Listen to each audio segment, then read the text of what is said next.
The Newsday continues here on One News Now. I'm Jess De Los Santos. U.S. Vice President Kamala Harris is in Malacanang to meet with President Bongbong Marcos. To tell us more about this, we have mobile journalist Julie Baiza joining us live from Malacanang. Julie, anong mga napag-usapan nila PBBM at ni U.S. Vice President Harris? Magandang hapon, Jess. Pinag-usapan ni Pangulong Bongbong Marcos at U.S. Vice President Kamala Harris ang ugnayan ng Pilipinas at Estados Unidos at yung pananatili nilang kaalyado ng Pilipinas. Natalakay din ng dalawang leader ang commitment sa possible investment sa renewable at clean energy sa bansa.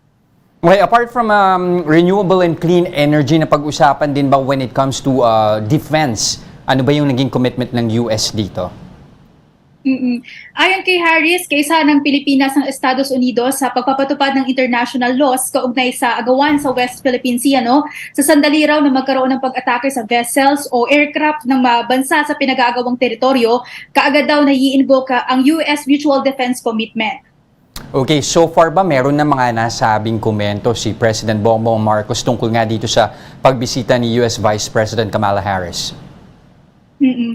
Just kanina sinabi ni PBBM na yung pagbisita daw ni Harris ay simbolo na nananatiling malakas at matatag ang ugnayan ng Pilipinas at Estados Unidos in economic sense, political at maging sa defense security. Katulad nung sinabi din niya sa pakikipagpulong kay US President Joe Biden noon, hindi daw niya nakikita yung hinaharap o future na hindi kasama o kaalyado ng Pilipinas ang Estados Unidos. Okay, and lastly, ano pa ba yung naka-line up sa schedule ni VP Harris ngayong araw? Just kanina umaga bago pumunta dito sa Malacanang, nakipagpulong na siya sa kanyang counterpart na si Vice President Sara Duterte. Sa ngayon, nasa palasyo pa si Harris na tomorrow, makikipagpulong naman siya sa mga local fishermen, villagers, officials at Coast Guard officials sa pagtungo naman niya sa Palawan. Alright, maraming salamat for those updates again. Mobile journalist Julie Baiza. Meanwhile, Harris's husband, U.S. Second Gentleman Douglas M. Huff, visited Gregoria de Jesus Elementary School in Caloocan. M. Huff announced that the United States for International Development, or USAID, will donate $5 million to accelerate the country's vaccine rollout. In total, the U.S. government has provided $51 million or 3.1 billion pesos to the Philippines for its COVID-19 response. I'm also proud to announce today an additional $5 million is being provided through the United States Agency for International Development, USAID, to accelerate vaccine rollout. That is huge. Now, the Kingdom of Saudi Arabia has vowed to compensate thousands of OFWs who did not receive their salaries. Shaila Francisco with the details. Around 10,000 overseas Filipino workers will receive an early Christmas gift from the Saudi government, particularly those who work for construction companies that went bankrupt in 2015 and 2016. In a bilateral meeting with President Bongbong Marcos, Saudi Crown Prince Mohammed bin Salman said his government will shoulder the unpaid salaries of the OFWs. This amounts to 2 billion riyals or around 30 billion pesos. The Crown Prince, His Royal Highness, announced and said that this was his gift. He really prepared for this, and this was an agreement reached by the Saudi government just a few days ago. During the meeting, Saudi's labor minister also promised that OFWs will always be compensated from now on. Sila mismo magbibigay ng insurance kung sakali man mangyari ulit yan na malugi yung korporasyon na tinatrabahuan nila at hindi nila makuha kanilang sahod, yung insurance ang magbabayad. Marcos Jr. also appealed for help from Saudi in terms of sourcing petroleum. This as Filipinos continue to struggle with rising fuel and food prices. Napag-usapan namin ng energy dahil alam naman natin ang largest producer ng petroleum sa buong mundo ay Saudi Arabia. Tinulungan tayo ng Saudi Arabia noong 70s and 80s nung nagkaka-oil crisis. After Saudi Arabia, the president had a bilateral meeting with French President Emmanuel Macron. They discussed stronger ties in agriculture, energy, and defense. The Office of the Press Secretary said Marcos Jr. is also exploring a possible nuclear energy deal with France. I am very confident that it will be a strong partnership simply because they have up to 67% of their power production is from nuclear energy, so they are very, very used to it. Marcos Jr. said Macron invited him to visit France when the time comes, which he accepted. The president has also accepted invitations from leaders to visit Vietnam and China next year. Shaila Francisco, we are One News. More stories after this short break. Stay with us here on One News Now.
You're still watching One News Now. I'm Jess De Los Santos. The Manila Zoo has reopened to the public again today. Gio Robles gives us a glimpse of the new attractions. Visitors flock to the newly renovated Manila Zoo, or what's now known as the Manila Zoological and Botanical Garden. The zoo officially reopened to the public earlier today. Manila Mayor Honey Lacuna herself welcomed the guests. Kids and kids at heart were excited to be than ever. Kung mapapansin nyo, si Mali po ngayon mataba na. Kasi mas malaki na po yung naiikutan niya eh. So, mas active po siya ngayon. Other areas you can go to are the Savannah and Aviary and the Butterfly Gardens. The Manila LGU says this is considered an early Christmas gift to visitors. Around 1.7 billion pesos was needed to renovate the zoo. Visitors can expect more attractions next year, including animals like a hippo and a giraffe. Ticket prices range from 150 to 300 pesos with discounted rates for students and residents of Manila. The Manila Zoo will be open daily from 9 a.m. to 8 p.m. For News 5, Gio Robles, we are One News. Now, thousands of aspiring lawyers flocked to testing sites on the last day of the 2022 bar exams on Sunday. Josh Camo with the report. Along Taft Avenue in Manila, examinees arrived early and excited for the fourth and final day of the 2022 bar examinations on Sunday. We saw Patrick again, a first-time bar taker. During our interview with him on the first day, he said he was nervous. Na-excite ako matapos, pero also kinakabahan pa rin. Pero ginagawa ko yung best ko kada exam. So I make sure na all I do is yung everything. Christine, another first-time bar taker, said she is one step closer in reaching her dream. Sa tagal ng inaral ko sa law school, sa tagal ng inaral ko sa bar review, the time has come to become a lawyer na. Despite the struggle, she is optimistic about the results. May mga subject na hindi natin sigurado kung pasok ba o ligwak, di ba? Pero tiwala lang, tuloy-tuloy lang ang dasal. Karpov, on the other hand, took the exam with a heavy heart as his mother died last Monday.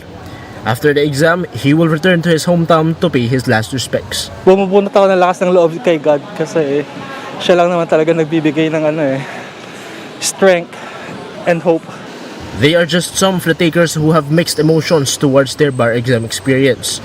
The Supreme Court logged 9,190 examinees during the third day, lower than the first 2 days. Recognizing this turnout, 2022 Bar Exam Chair Benjamin Kagiwa uplifted the examinees.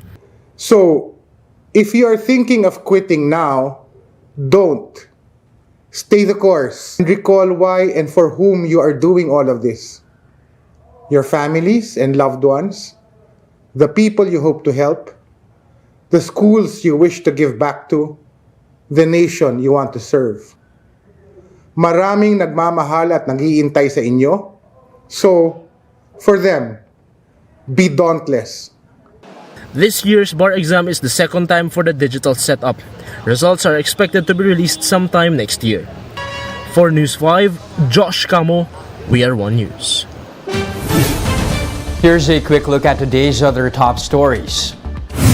The camp of suspended Bucor Chief Gerald Bantag has received the subpoena for a preliminary investigation set on Wednesday. Bantag has been named as primary suspect in the murder of radio broadcaster Percy Lapid. The national government has invited a third United Nations Special Rapporteur to visit the Philippines next year. Two other special rapporteurs were already invited to assess press freedom and sexual exploitation in the country. The third special rapporteur will focus on issues of extrajudicial killings in the Philippines. And oil firms have announced a rollback in pump prices effective Tuesday. Diesel prices will go down by 2 pesos and 15 centavos per liter, while gasoline prices will be slashed by 40 centavos. For more updates, visit News 5, The Philippine Star, and Business World online. Visit our website, onenews.ph, for more in-depth analysis. You can also catch One News on the Signal Play app. Register for a free account now at www.signalplay.com.ph and stream One News live anytime, anywhere. I'm Jess De Los Santos. We are One News.